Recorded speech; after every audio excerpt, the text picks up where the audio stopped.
My name is Sandra Bender. You might have seen me last week at this time. I'm the Community Engagement and Education Program Coordinator with the National Center for Truth and Reconciliation. Before we get started, I would just like to acknowledge the land that we're all attending from tonight. We're from all over the nation. We are all attending this session from the ancestral territories of the first peoples of these lands. Some of these peoples are covered under treaty rights, and some are not. We acknowledge the sacred waters that flow like blood veins through this earth and the inherent rights that water and land hold. We acknowledge the stewardship of the land and waters that the first peoples have provided since time immemorial, stewardship which now allows us all to live, work, learn, and play on these lands. Tonight's webinar will build on the first two, which have introduced the broader concepts of economic reconciliation and the role that Indigenous entrepreneurship plays in economic reconciliation. The goal of tonight's webinar is to look at the environment through the lens of that economic reconciliation and how environmental stewardship is a key component of successful economic growth and prosperity. Many corporations and companies in Canada have significant operations that have an impact on our environment. We often hear in the news stories where economic activity and the development of new projects, particularly natural resource-based initiatives, are in conflict with Indigenous communities. True partnerships between corporations and Indigenous communities are bound to be beneficial to the country as a whole, making industry stronger via responsible environmental stewardship and the growth of local economies. We are so very lucky to have tonight's speaker with us. Clayton Thomas Mueller is a member of the Treaty 6-based Matthias Kalom Cree Nation, also known as Puckatawagan, located in northern Manitoba. Based in Winnipeg, he has been recognized by Yes Magazine as a climate hero and is featured as one of 10 international human rights defenders at the Canadian Museum for Human Rights. Clayton is an award-winning film director, media producer, organizer, facilitator, public speaker, and best-selling author on Indigenous rights and environmental and economic justice. His book, Life in the City of Dirty Water, was a national bestseller and a CBC Canada Reads finalist. So just as a reminder, you can submit your questions for Clayton as we go. Please remember to keep them on topic, and we'll answer as many as we possibly can. We do have limited time, but we will do our best. Clayton, ekose for being here. Please take it away. Hey, thanks so much, Sandra. And I just want to say hi to Experiences Canada, all the supporters, and all of you that have attended this gathering. I'm super stoked to be contributing to the learning and sharing that's taking place, and I hope that you have some good takeaways. I do want to just say that we've got a couple of support hotlines here. Anytime I do a presentation and we're wading into the waters of truth and reconciliation and environmental justice and confronting environmental racism, I always like to share that there are trigger events, especially for Indigenous peoples, that I talk about. And, if you need support, you need somebody to talk to, you can, do that through these contact numbers here for Indigenous Hope and Wellness Helpline, or the Kids Help phone.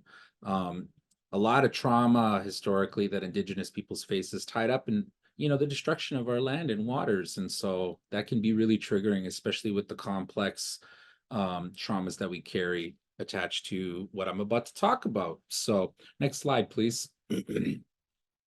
So I have a little video that I wanted to open with, but before we get into that, I just lit a smudge here. And in my Cree culture, smudge is utilized to clear our mind, our spirit, to share intention in a good way, and to focus on the task at hand. And it, really cleans the energy of the space that we're in. So I lit that smudge, had a good smudge. I too wanted to acknowledge, my beautiful homeland. I'm speaking to you today from Puckatawagan Cree Nation, Treaty 6 territory.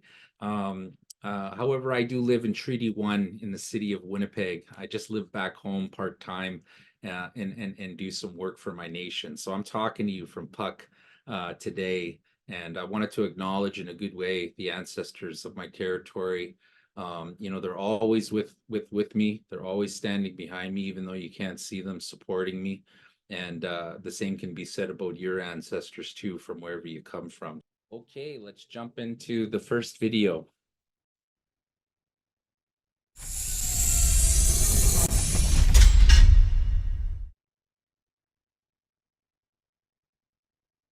I agree with Chuka and Leah's comments, um, especially this idea of reparations.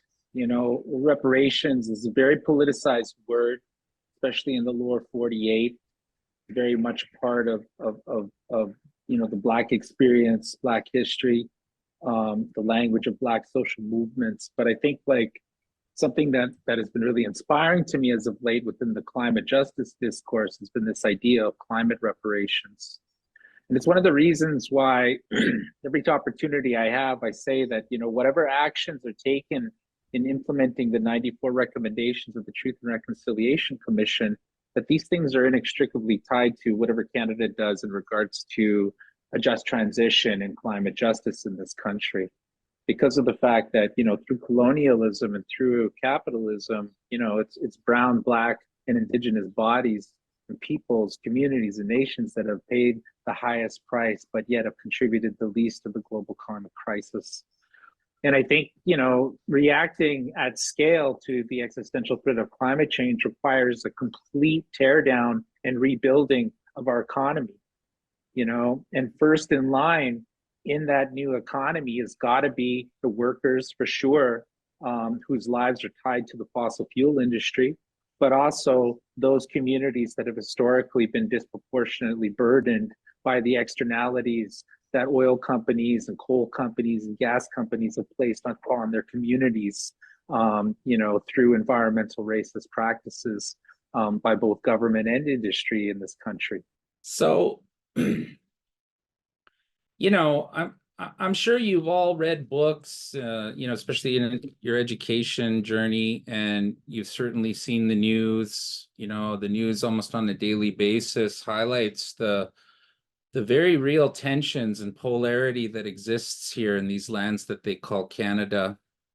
I'm what they call a recovering campaigner. I've spent my entire adult life holding industry, the private sector, and the federal government of Canada and its provincial and territorial affiliates accountable when it comes to how land and water and our climate are affected by the economic ambitions of the settler colonial state of Canada. And how that impedes, on our right to sovereignty and self-determination as Indigenous peoples. I spent a lot of year fighting against, big polluters operating in Indigenous territories and encroaching further and further into our territories in places like the Alberta tar sands, and in hundreds of communities impacted by the pipeline infrastructure spiraling out of the Alberta tar sands, threatening water supplies and a number of issues that those bring to. And, in that time,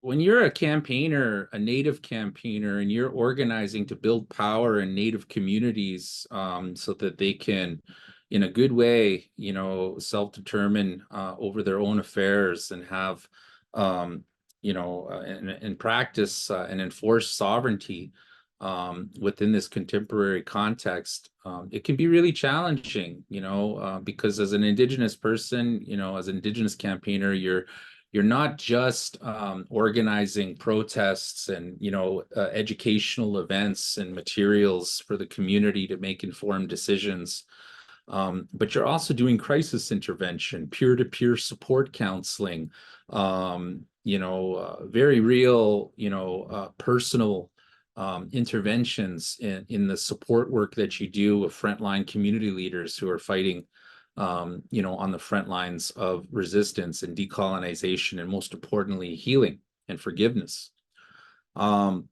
So I wrote a book. I'm an author. Life in the City of Dirty Water is the book that I wrote. It's a memoir about my life.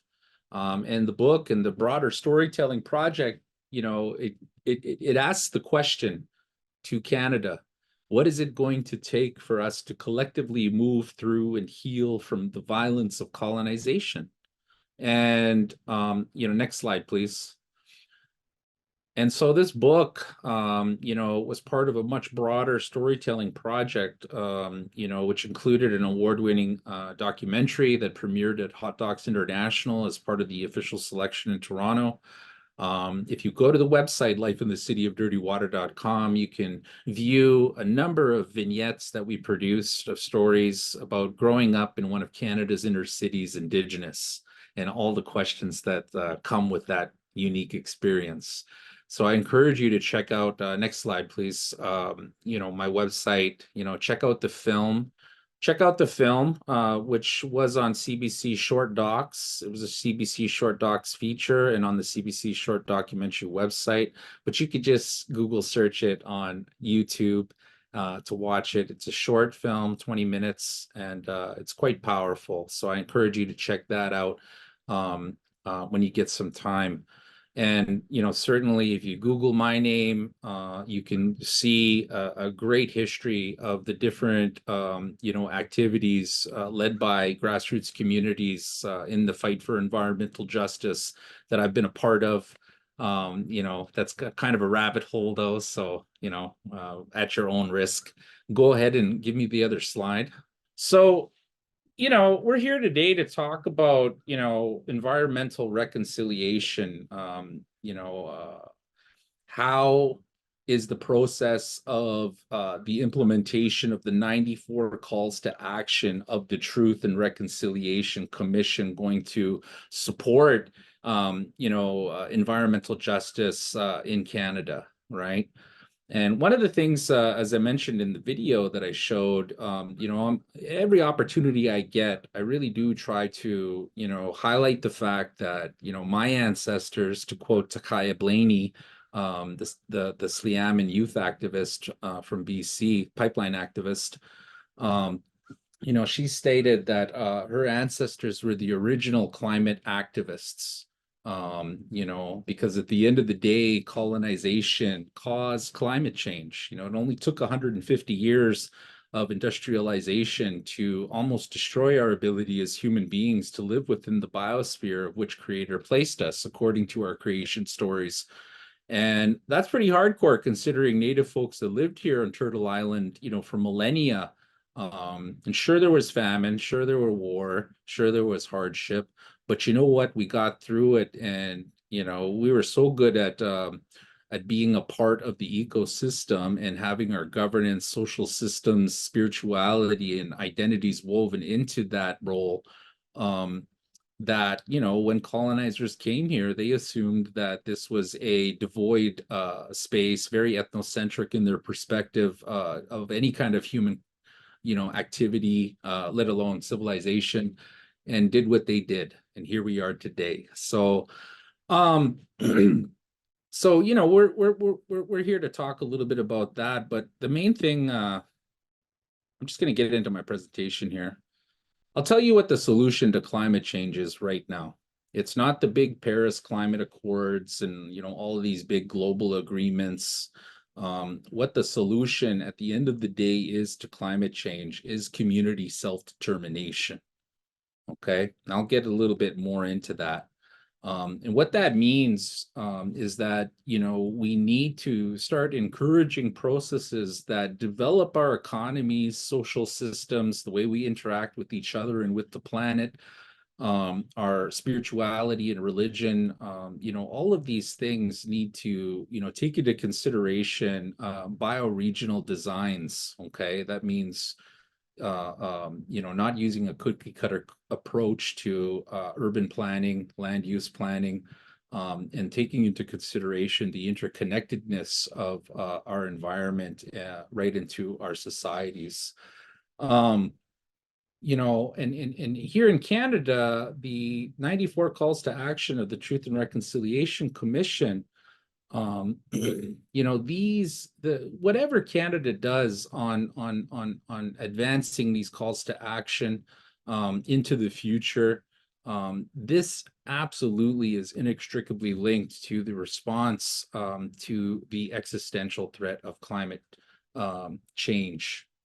For myself in my career as a campaigner, we've had a lot of success because of the fact that we used a human rights-based approach in stopping, high carbon intensity projects from, expanding, as we're dealing with the global climate crisis. And so something to understand, globally is that Indigenous peoples, while there's only about 350 million of us spread out across Mother Earth, our small population in comparison to the 8 billion people that live on Mother Earth is that we represent 86% of the world's cultural diversity, the languages spoke on Mother Earth. And the places, the places that we call home are the places where 80% of the world's remaining biodiversity is concentrated. And so the link between cultural diversity and biological diversity is inextricable. And Indigenous peoples, play a vital and critical role when we think about the preservation of biology, of ecosystems, of Mother Earth, and the work around language preservation is absolutely vital when we're talking about climate change and when we're talking about reconciliation, because Indigenous languages are what linguists refer to as polyamorphic. Okay, now that means that we don't have written language. All of our knowledge, thousands of years of observation of our ecosystems, our spiritual practices, our social systems, everything of our worldview and cosmovision is within the language. Okay, I tell people, one time I was with my uncle William Dumas. He's a ceremonial leader and knowledge keeper, and we were sitting in a community of Brochet in northern Manitoba here for a youth conference many years ago, and we were sitting beside a creek. And we sat there for, gosh, about 5 hours just talking. And he took the word napan, like water, from our Cree language, and he broke down what that word meant, all the way from the little stream that we were sitting beside that beautiful day in Brochet, Dene Nation up north. He went all the way from that stream all the way to the stars in the universe, all just talking about the one word water. It took 5 hours and he didn't even get to the end of it.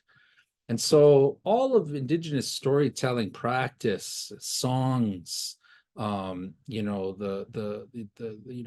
harvesting medicines, all of these things are vessels containing massive amounts of information on how to take care of the biosphere. We often hear Indigenous peoples romanticize that we're the caretakers of Mother Earth or the stewards of the land and water, and that is very true.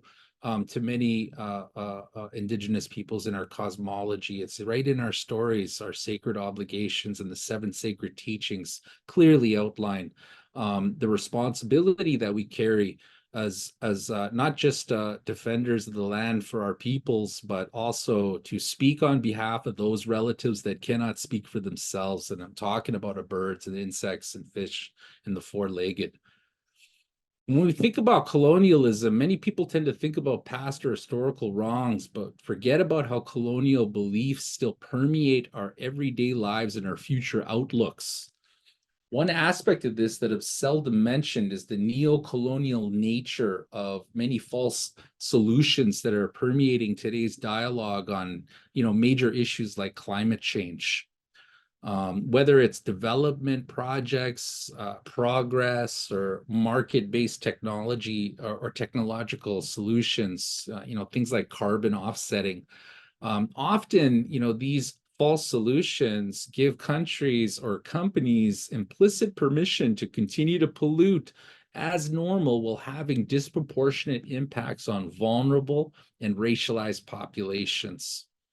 And it's really important that you learn about false solutions when we're talking about, especially climate change, because There is a lot of it's kind of like what Malcolm X said, watch out for the corporate media. They'll have you hating the people that are getting oppressed and loving the oppressors. Well, it's the same thing with a lot of the solutions and discourse around climate change. These market-based fixes put reliance on the market that caused the problem in the first place, to try and solve the problem. And that's like letting the fox watch the hen house, so to speak. And it's just not the solution. And even right down to modern day, advancements in finance, like a lot of people don't realize how carbon intensive, cryptocurrency and blockchain and, the cloud, where our data is stored. These are all massive super servers that are burning insane amounts, like more energy and more carbon emissions than like coal-fired power plants in some instances. And so, we've really got to educate ourselves and become literate on, and a simple way to do that is the climate solution keeping the oil in the ground, the oil in the soil, the coal in the hole, that sort of idea. Climate change requires a complete teardown of our current economic model and the building of a new one. The human rights and economic justice opportunities of this process are massive, as are the economic opportunities. We're currently involved in building the biggest social movement in the history of the five-fingered nation, the human species. Racism and race, that is a freaking construct of white supremacists and toxic patriarchy. At the end of the day, we're all the same. We've got five, what makes us different from animals, in that we share the ecosystem, is this little guy right here, our thumbs. So social movement change theory, okay, system change versus the individual dupe and delay, strategy of the oil and gas sector. Like fossil fuel companies are just spectacular at duping the public and delaying action on climate change. And they're very savvy at framing. One of the things that a lot of people don't realize is that it was big oil that came up with the idea of carbon footprint.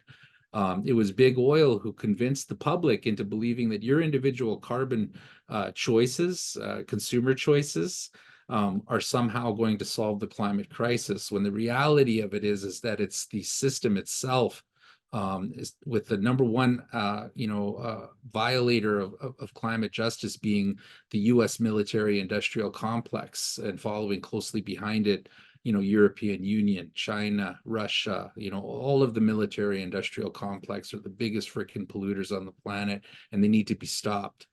And this is one of the reasons why, when we're talking about, building the biggest social movement in human history, we've got to take into consideration the anti-war movement, the international solidarity movement that led up to the battle in Seattle and the shutdown of the World Trade Organization's, global takeover agenda. It was the international solidarity movement that shut down the WTO trade talks in Seattle many decades ago, and forced countries to negotiate bilateral free trade agreements instead of having one global new world order. And so organizing political power in communities gets it gets the goods. It's a very important thing to do, and we need to bring back and figure out a way to operate in solidarity with across social movement lines. And a big one, I think, that's been missing from the climate discourse has been the connection between never-ending conflict and the never-ending search for oil, and that's being driven by military agendas across the planet. And so we need to incorporate that as we go through the local process of these three truths of building movement alignment. When you're doing work in your community, you should always go through these three things while building power. Collective power, and that is exploring your commonalities, cultivating mutuality, and always, most importantly, acting in solidarity.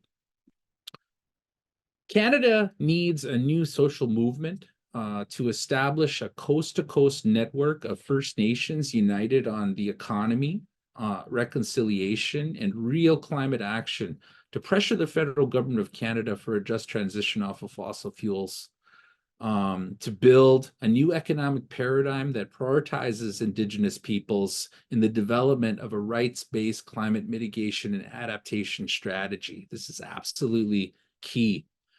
And never before in Canada has such a great opportunity for visionary economic transformation existed. Okay, the triple threat of COVID, the pandemic, economic recession at a scale to which we've never seen before, and of course, the existential threat of climate change have all paved the way for our society to roll out a 21st century economic paradigm to end Canada's reliance on fossil fuels and to speed up the transition off the carbon intensive elements that have been woven intentionally throughout the fabric of our economy. And inevitably, this new economy that we need to work together to build will create millions of good jobs and leave no worker behind. A major part of this undertaking rests in reconciling what has been historically an extractive and colonial relationship, which Canada continues to impose on Indigenous peoples, our lands, our waters, to this day. Colonization caused climate change, and the emerging economic paradigm that we build together must be in full alignment with the UN Declaration on the Rights of Indigenous Peoples and rooted in Indigenous knowledge and climate science. Indigenous knowledge alone today by itself will not solve the complex problems we face economically, tied to never-ending conflict, U.S. foreign policy, and of course, climate change. It's going to take a hybrid mix of Western science, Indigenous knowledge, and probably a whole lot of faith and prayer for those of you that do that sort of thing for us to get through this.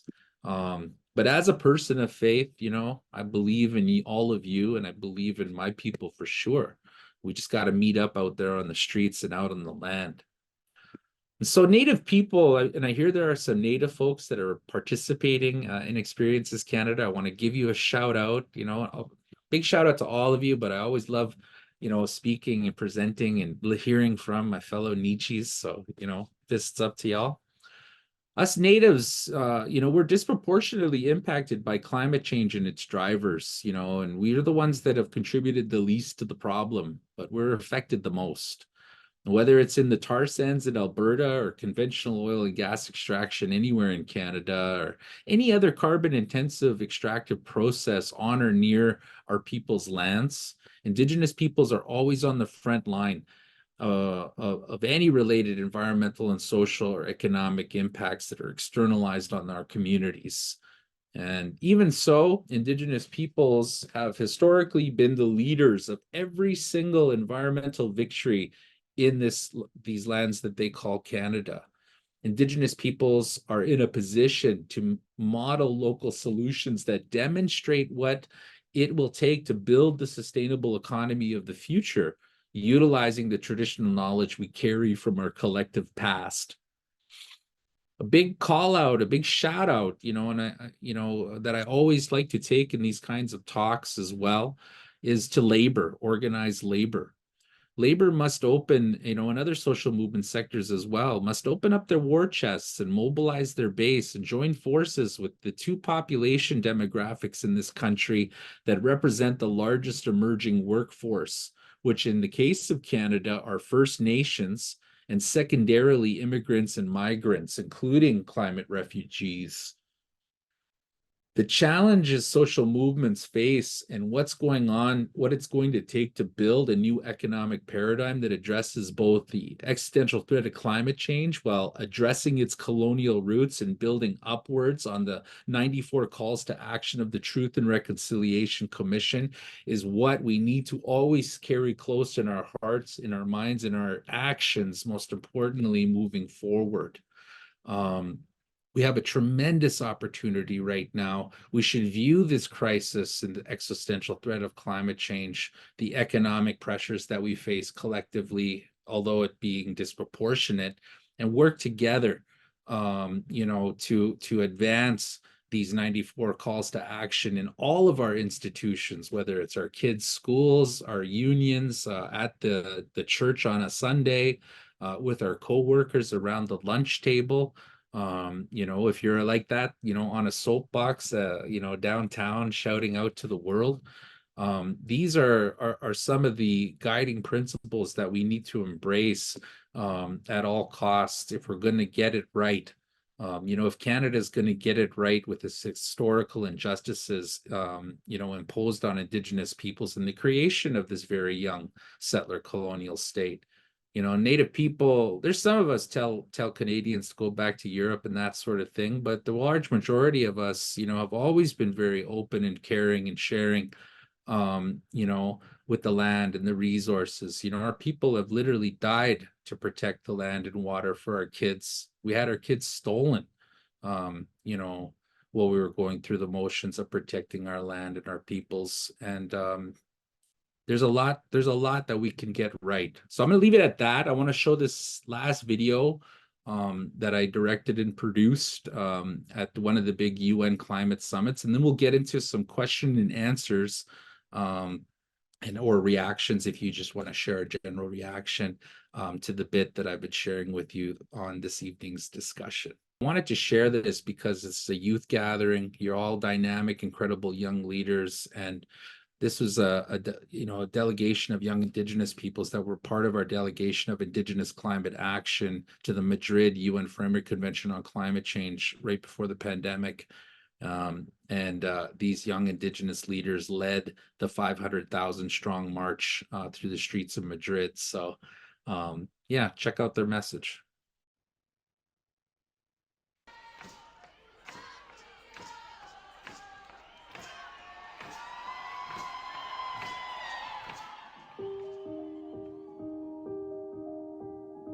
We are one with the earth, with the sky, with the sea, with the sun. We are one.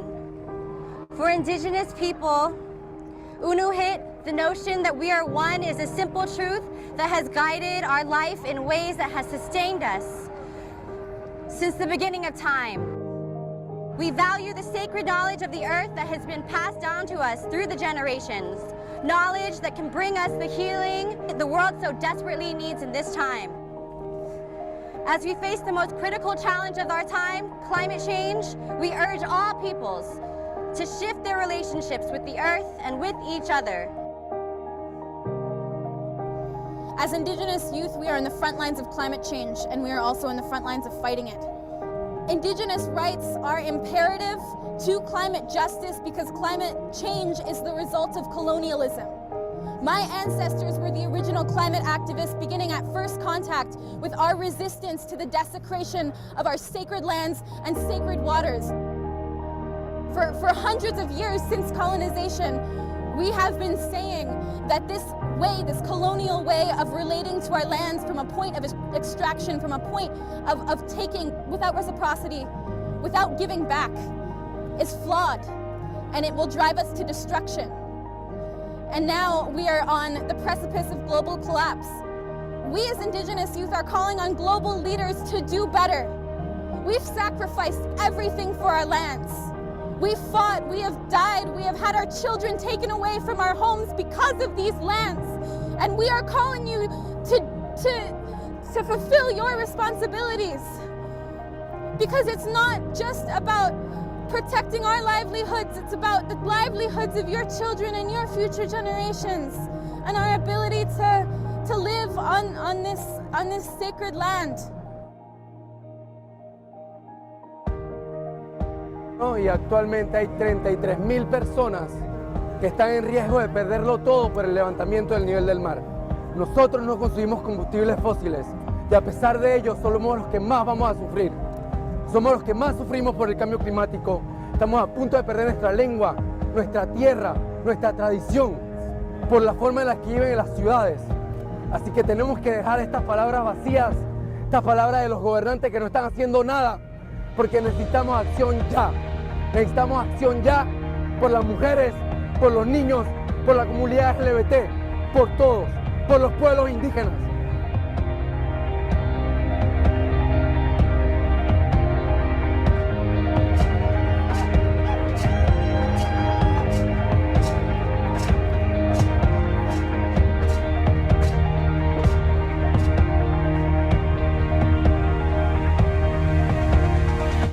Yeah, that's we produced that video for the only Indigenous climate justice organization in Canada, Indigenous Climate Action National Organization, I should say. So check them out. They're just phenomenal group. And they've got a lot of incredible resources, especially for young people, a very dynamic youth program. So yeah, check them out on social media or the website. So this is an opportunity now, I guess, to, I could guess what y'all want to hear or from me, but this opportunity for y'all to ask very specific questions. And I'll do my best to answer them with the time that we have left. Thank you so much, Clayton. I've been very lucky to hear you speak before, and it's really cool. I've been sort of tasked with starting us off with some questions, but I can already see that questions are coming in. So please, everyone, if you have questions for Clayton, please do put them in the chat there. First, I really laughed at what you said about that messaging that our individual actions. I don't remember your exact example, but it made me think of paper straws. Like, yes, me using a paper straw at the movie is certainly going to save the environment, and nothing that the fossil fuel industry is doing has a just that always it's a good reminder to know that the kinds of challenges the climate is facing aren't ones that each of us individually can really stop. So it does take organized action.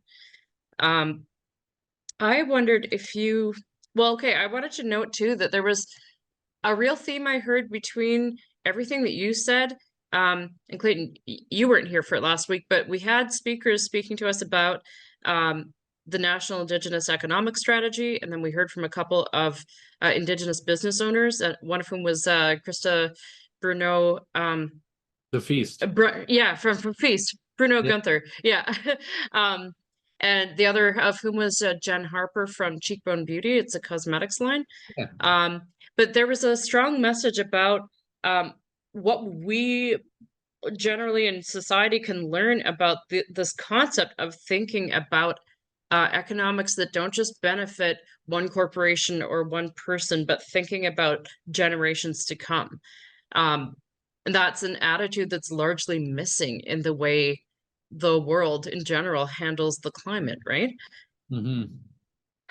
So I think it's really great that you said that too, so we can really hear that message hammered home. Okay, there's so many questions coming in that I think we should just go right to these kids. So Ella, I'm going to ask these in order. Ella has asked, what do you think the balance of environmental society's cooperation and Indigenous beliefs has to be so that climate change is stopped or slowed down? Well, again, I mentioned, it's not just Indigenous peoples. I think just human beings in general. The solution to climate change is very clear, and it's also the same solution to a lot of different issues that we face collectively today as human beings.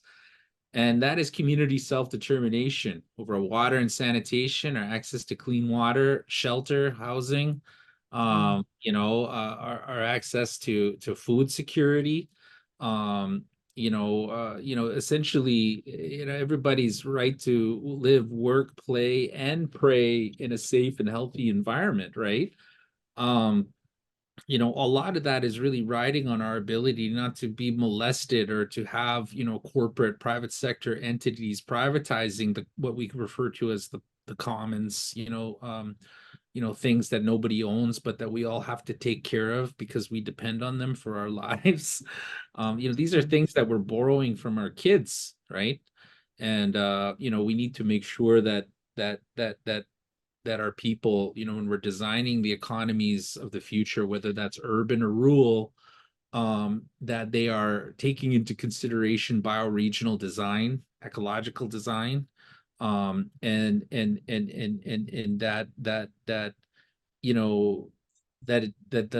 all of these different sectors of economy make sense for that biological region. Like, for example, I'll give you a case example. Across Canada and circumpolar regions, and in a lot of northern communities, we face serious issues because of the really shitty materials that Canadian Mortgage and Housing Corporation, you know, Crown Corporation, they own all the houses on every reserve in Canada, and they use cheap materials to build our houses, and we live in the frickin' Arctic. And so the issues with mold and the upkeep of cheap units that Native people have to live in. And of course, there's the housing funding doesn't reflect the population growth that we have in our communities. So you got a couple dozen people living in a house on the res. This creates a lot of health issues, and a lot of this stuff could be addressed if we're building houses that match the ecosystem, that match the environment. And certainly houses that accommodate the population's needs. We can't have, 3-4 families living in one, 3-bedroom house. That's just unsustainable. And it's a human rights issue, housing is a human right. So, so I think that, sorry, going back to the question again? The question was, so let me just scroll back up. What do you think the balance of environmental science, society's cooperation, and Indigenous beliefs has to be to prevent climate change or slow it down? I just think that, again, it's difficult. Canada ratified the UN Declaration on the Rights of Indigenous Peoples. Does that mean that they're making it into law or doing anything meaningful around that? I don't know. I mean, Canada's done a number of major reports, for everything from the Royal Commission on Aboriginal Peoples back in the day when I was here, a young person, to the Aboriginal Justice Inquiry, to the, Commission on Truth and Reconciliation, and a lot of these reports and the recommendations that come with them are just collecting dust. And this is because of white supremacy, systemic racism, and capitalism and greed. Canada's current economic paradigm is fundamentally dependent on the continuing subjugation, dispossession, and oppression of Indigenous peoples and our collective rights, and the removal of our peoples from our homelands to give easy access to private sector corporations working in partnership with provincial and territorial governments to extract resources. And those resources are to be sold on the international market to the highest bidder.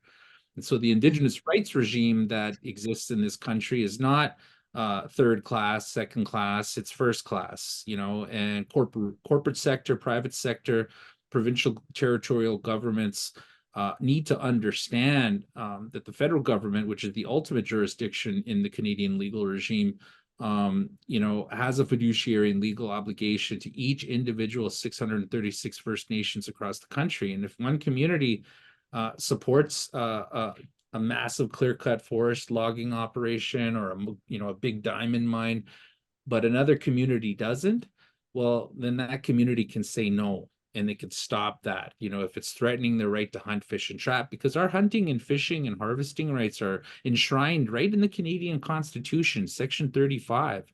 Okay. And so we have a very powerful rights regime in this country, and we continually,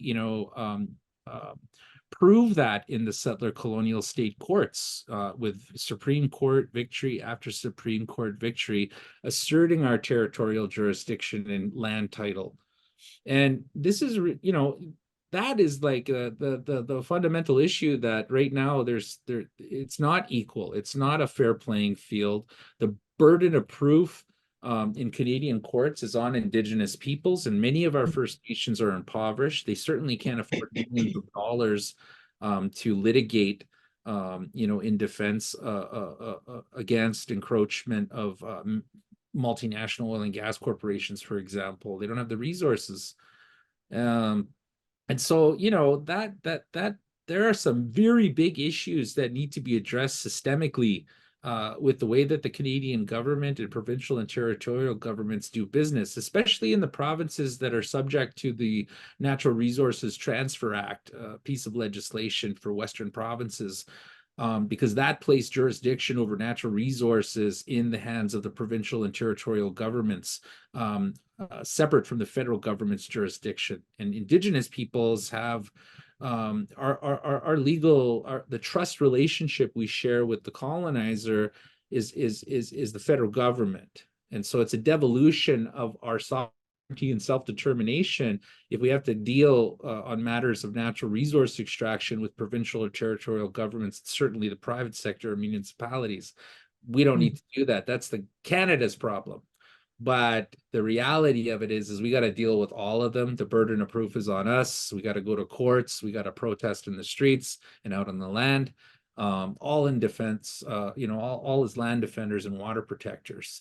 And the government continues to criminalize those activities and call us protesters, call us activists or eco-terrorists in some extreme case, but the reality of it is that Canada's economic prosperity and wealth, rich people in Canada, they're not subsidizing Indigenous peoples in our social programs and education and housing and all of that. Like they will you often hear those nasty racist rumors. Indigenous peoples are subsidizing the wealth of Canada. And people forget about that. There was no great Indian wars in Canada like there were in the United States. Canada chose a path of, albeit gunboat diplomacy, to negotiate treaties. And so that's why wide swaths of our land are under treaty. And the federal government has a fiduciary and legal obligation to oblige those treaty nations. And in the areas where there aren't treaties, the federal government has to oblige those communities that it hasn't entered into agreements with, and there's a financial reparations cost that comes with that. So there's some big issues that we've got to wait out. But in the meantime, youth movements, young people, women's movements, a lot of different social movement sectors have embraced the 94 calls to action. They've embraced these ideas of land back. They're disturbed by the murdered and missing Indigenous women and girls crisis. A lot of people understand now that violence against the land begets violence against women. And, and we see this manifested in the displacement of our vulnerable part of our population, women and youth. And they end up in places, where they're targeted, like the downtown east side in Vancouver or any other city. And a lot of them go missing, don't come home. And so, there's very big nuances and complexities and trauma woven up into the answer to that question. So I didn't want to just give you a short answer. Next question. Well, these questions aren't ones that engender short answers, right? Not if you're doing them any justice. We have had a question about what we can do on an individual level to help the environment in ways other than activism, no matter how small a contribution that may be. Yeah, I mean, I'm always telling folks, like my son's mother, she's an environmentalist and a conservationist, like the house, like their house, they've got all the different organized garbage. She cleans out containers before she puts it in the recycling and all that stuff. But there's a reason why, organizations like Ducks Unlimited and some of the more conservative conservation groups out there, why they're super right-wing. It's like rich, like duck hunting, like kind of rednecky type stereotypes involved in that whole scene. And historically, conservation movements have gone against Indigenous sovereignty. They've sued Native communities that are trying to get their land back, in the interest of protecting wetlands, these kinds of ideas, right? And so there's a reason why, the conservation movement, loves to support, the creation of parks, places where people can go out and connect with nature by driving over her with ATVs and, whatever, and so I think when it comes to your own personal contribution, I tell people, be responsible, respect Mother Earth, respect where you live, keep it clean. You should always leave as little footprint as possible wherever you go, right? You should be a good environmentalist, but having that personal individual action tied to somehow that you're going to solve climate change or the injustices that come with the drivers of climate change, it's just not true. That's propaganda. It's a campaign from big emitters that fund that whole belief. That's why I always tell people you should dedicate at least 75% of your activism time to system change. to participate in the radical tear down and rebuilding of fossil fuel dependent systems, our industrial agricultural complex, our truck and transport and bunker fuel ship transport economy, and of course, right at the top is the military industrial complex. But don't forget the petroleum chemical complex and the pharmaceutical area that's also controlled by oil companies. Like all of these systems need to be changed and to be transitioned off of fossil fuel dependency for us to even make a dent in the amount and severity of climate change that we will live with right now and into the future. We're not going to stop climate change. We're locked in for, nobody knows how long we're locked in for. What we're negotiating at this point with our personal activism and our collective action is how long we live with climate change for and how severe. Right. So, but at the very least, we could try not to ride ATVs or tell the adults in our lives who are offering us rides in power boats that we'd prefer to canoe, maybe, because there is always, I know, obviously, this kind of change can't happen at the individual level, but there's always something we can do, right? Whether it's writing a letter. Yeah. Like that is a big one. Discount holiday flights. It hasn't really taken off in Canada. I mean, we're all paying through the teeth just to go to Osheaga. Yeah. My kids are trying to get me to go take them to Osheaga this summer. I'm like, oh my God, the cost of flights is insane. But again, I think it's good to have the moral internal debates and with your peers and your family about your own personal footprint. But don't tie that up into that's going to somehow serve justice for communities that are being oppressed by massive oil and gas corporations and governments and the police apparatus used to stymie any resistance to the encroachment of the fossil fuel sector into native lands. Like that, those two don't connect. So we need to, especially non-native people, like so-called dominant population, white people, people of European descent, whether you're fifth generation Canadian or first generation, or a new immigrant. People need to dedicate, if you want to be like causing change on the things I'm here talking about to you today, then it's important to get involved in your community, to learn the names of the places in your community in the Indigenous language, and to ask for permission, and what help is needed to advance the cause of the Indigenous peoples who call the place where you live home.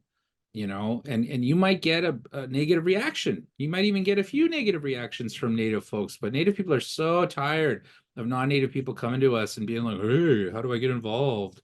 And the revolving door is like never ending, right? And whenever we train non-Native people to be sensitive, culturally sensitive to, and to understand the truth and reconciliation movement and all of this stuff, then they have kids or they get a job somewhere else and they leave, and then you get the same bright-eyed, bushy-tailed, non-native person into that position. We got to retrain them, Yeah, we refer to that as the burden of education, where people have already been harmed, then also have to take on the burden of educating everybody else.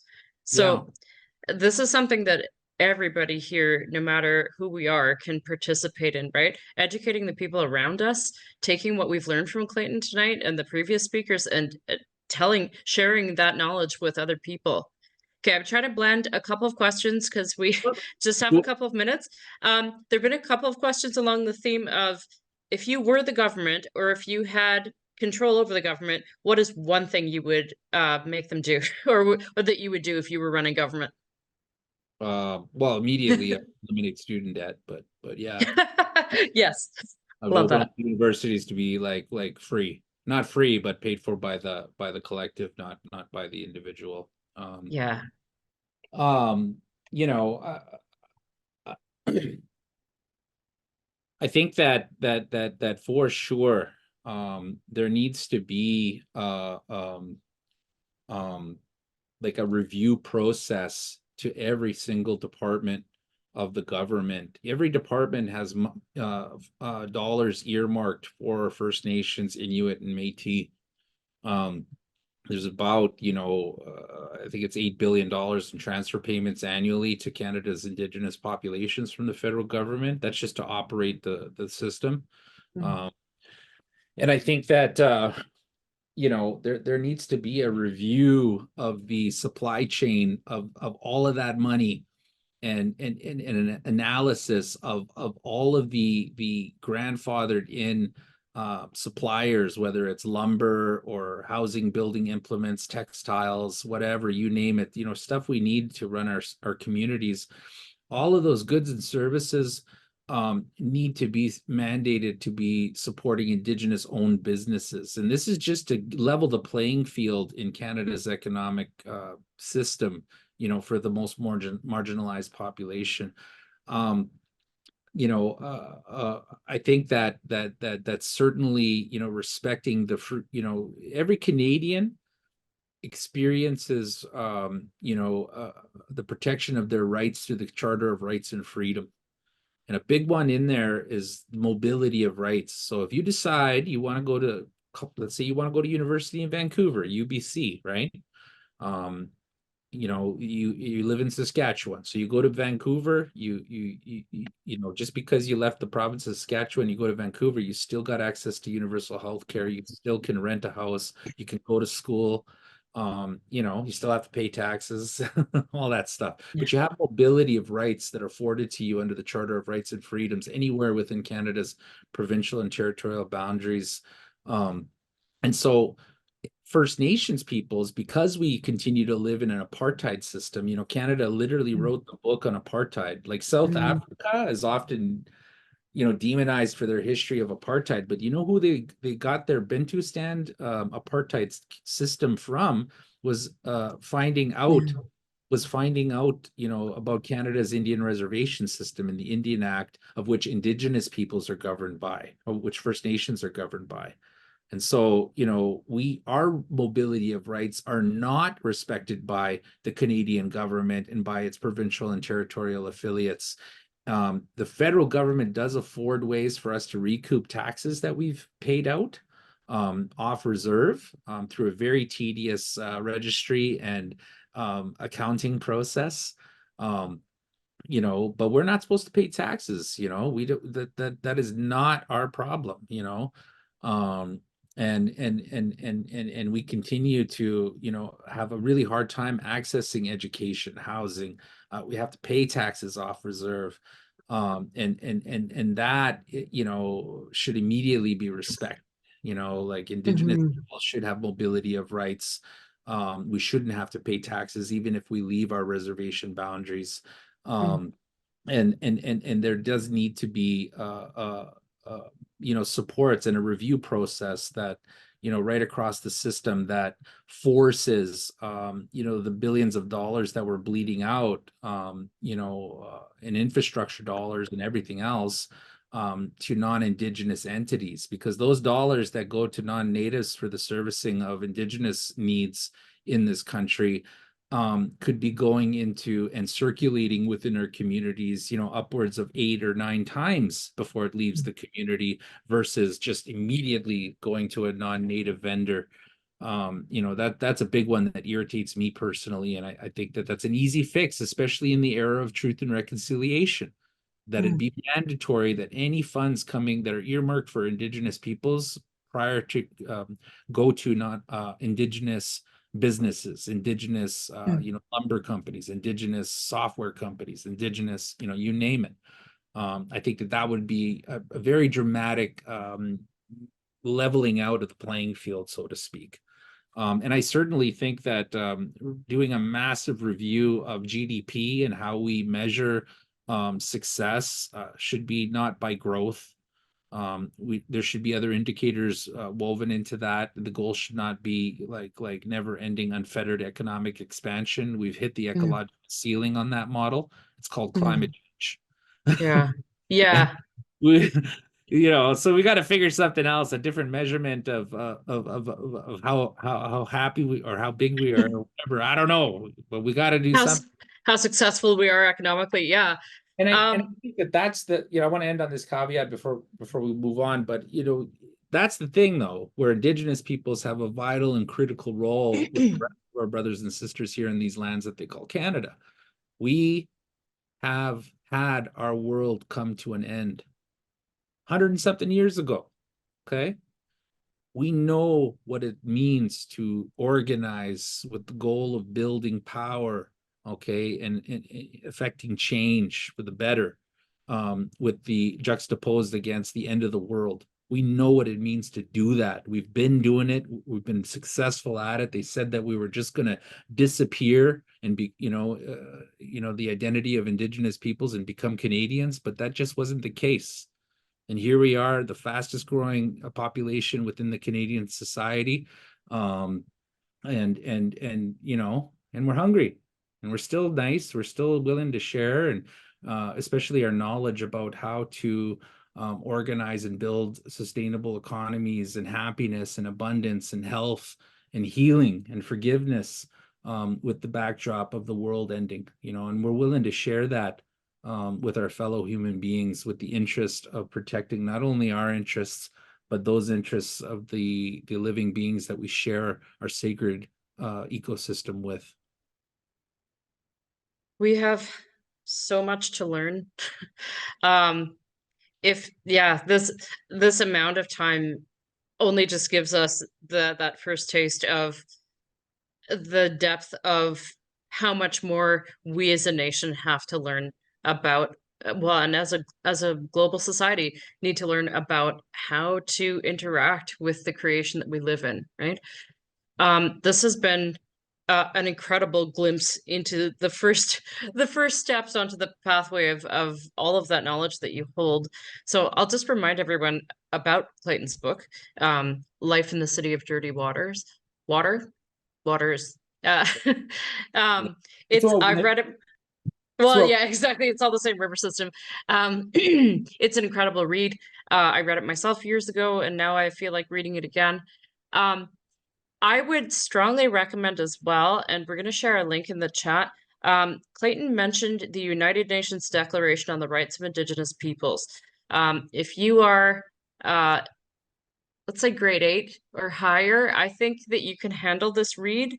I would strongly recommend it. This is a document that Canada signed into law just in 2021, embarrassingly late. Our nation actually voted against it when the UN proposed it in 1985, but this is about the rights of all Indigenous peoples globally. This is something really important to understand because a whole large section of it talks about inherent Indigenous rights to have some control over what happens to the land and water. So I would take that, read Clayton's book, and keep on thinking about how Indigenous rights and environmental rights and the benefit of everybody living on this planet need to work together. Yeah. So, sorry. No, please. Yeah, and I just want to encourage you all, take care of yourselves. Don't beat yourselves up.